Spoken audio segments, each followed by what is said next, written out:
Graça e paz, meus amados irmãos. Mais uma vez nós estamos reunidos agora para a nossa mensagem diária. E louvamos a Deus pela tecnologia que Ele tem nos concedido e podemos achegar até os amados irmãos com a palavra de ânimo, vigor, coragem e esperança da parte do nosso Deus. Meus amados irmãos, nós vamos meditar na carta do apóstolo Paulo, em 1 Coríntios, capítulo 1, dos versos 26 a 31, mas faremos hoje apenas a exposição dos versos 26 ao verso 29 e, em um segundo momento, a exposição dos versos 30 ao verso de número 31. Mas antes de nós começarmos, vamos ter uma breve oração, rogando ao Senhor por iluminação para o entendimento da sua palavra. Oremos ao Senhor. Pai, muito obrigado mais uma vez pelo privilégio que você nos concede em ouvir a tua voz. Ó Deus, nos faz ter um coração gratos ao Senhor, mas também, Senhor, um coração adorador. E toda honra, glória, louvor seja dada a Ti. É assim que nós oramos. Em nome de Cristo, nós já te agradecemos. Amém. Expectativas. É isso que nós temos em nosso meio. É criado expectativa em relação aos nossos estudos, é criado expectativa em relação ao nosso trabalho, é criado expectativa em relação aos nossos relacionamentos. Mas a expectativa é algo muito perigoso, porque nós muitas vezes podemos estar atendendo às expectativas que este mundo nos impõe. E isto, muitas vezes, nos desviará do caminho do Senhor. Meus amados irmãos, quando nós vemos esta carta do apóstolo Paulo para os coríntios, a igreja que se localizava na cidade de Corinto, nós vamos observar que esta é uma carta de admoestação. O apóstolo Paulo, então, aqui está preocupado com aquela igreja, sobretudo das vãs filosofias, do entendimento errado que aqueles irmãos tinham acerca da ressurreição de Cristo, e bem como também das práticas dos dons espirituais. Paulo, então, ele chega a este final do capítulo 1, na verdade, fazendo um apanhado e acrescentando a tudo aquilo que foi dito em todo este capítulo. Sobretudo, para a apresentação ou na apresentação do Evangelho. E a ênfase é Cristo crucificado. Esta concepção ela é defendida e ela é batida pelo apóstolo Paulo, porque justamente isso se contrapõe àquilo que o mundo, aquilo que as filosofias humanas colocam acerca de sabedoria e acerca da existência e do propósito de vida. Mas então o apóstolo Paulo ele inicia esse bloco do capítulo 1, a partir do verso 26, da seguinte forma: Irmãos, reparai na vossa vocação. Aqui, então, ele acrescenta uma ideia de percepção, como os irmãos, então, devem se aperceber. Primeiramente, ele traz a palavra irmãos, no sentido de que, embora estes estejam em pecado, em equívocos, eles não são tratados como ímpios, mas o apóstolo os vê como irmãos. É assim que também nós devemos observar aqueles que estão em nossa igreja, que muitas vezes caíram, pecaram, foram submetidos à disciplina, e nós não podemos, de uma hora para outra, deixar de tratá-los como irmãos.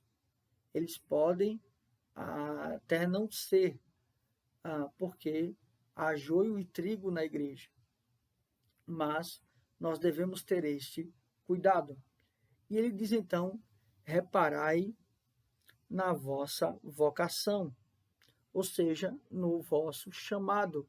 E este chamado aqui não é apenas uma ideia de ouvir o evangelho, mas também ser regenerado, é também ser ensinado pela palavra e também ser transformado pelo Espírito Santo de Deus.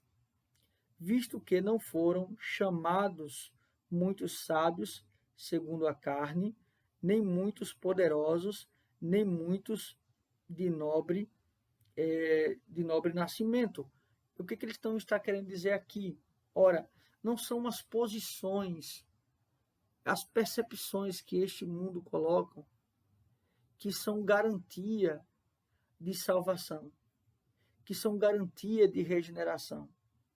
O que o mundo coloca como sendo aceitável, ou seja, aqueles que são ricos, aqueles que são de famílias nobres, aqueles que têm o conhecimento da ciência, estes são respeitados pelo mundo. Mas isto não é garantia para com Deus de salvação, de vida eterna, de transformação, de renovo, de restauração.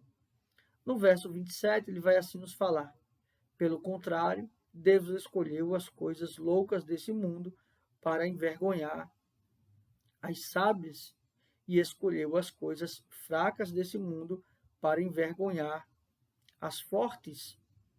E Deus escolheu as coisas humildes deste mundo e as desprezáveis e aquelas que não são, para reduzir a nada as que são. Ora, o que ele está trazendo aqui? Que Deus escolheu as coisas loucas desse mundo. Por exemplo, é inconcebível para este mundo, por exemplo, a casar-se virgem. É inconcebível para este mundo, hoje em dia, o casamento entre um homem e uma mulher. É inconcebível para este mundo a não legalização do aborto. Então perceba que o mundo ele vai construindo percepções, mas isso não deve estar sendo nutrido no coração daquele que Deus regenerou. Mas não somente isto, o mundo ele estabelece seus padrões. E o que ele está dizendo aqui é que aqueles que muitas vezes são rejeitados por esse mundo, sejam os idosos em nossa sociedade, principalmente a sociedade ocidental, sejam as pessoas com deficiência, sejam aquelas pessoas que, de certa maneira, não possuem riquezas, que são rejeitadas por esse mundo, estes não são rejeitados para Deus.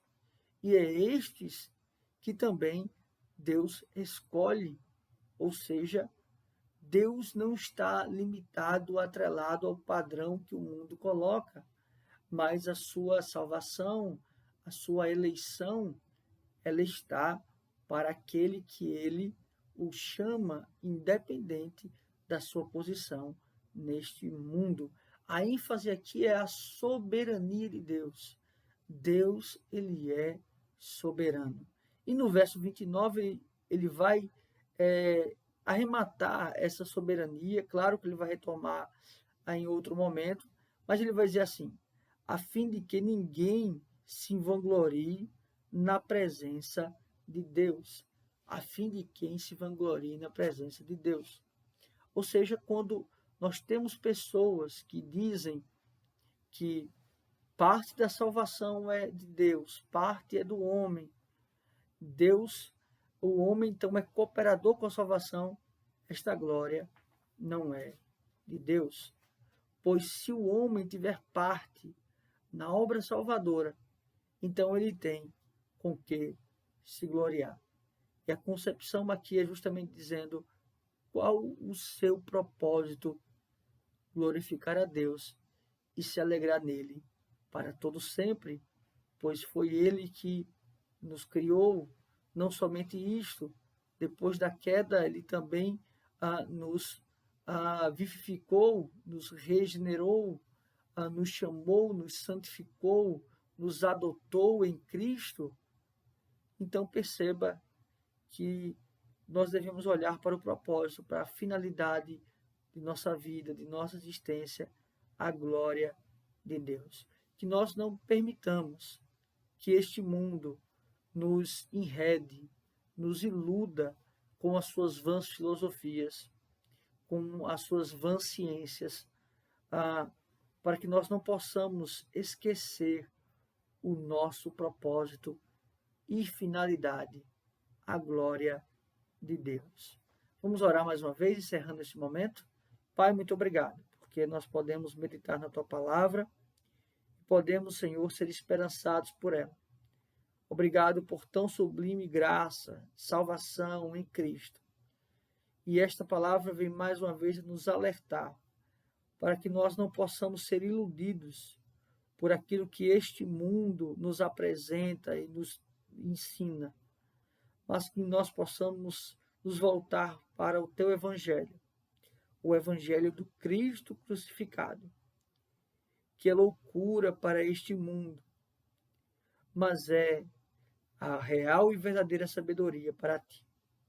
Obrigado, Senhor, é assim que nós oramos. Em nome de Cristo, nós agradecemos. Amém. Que Deus assim os abençoe, meus amados irmãos.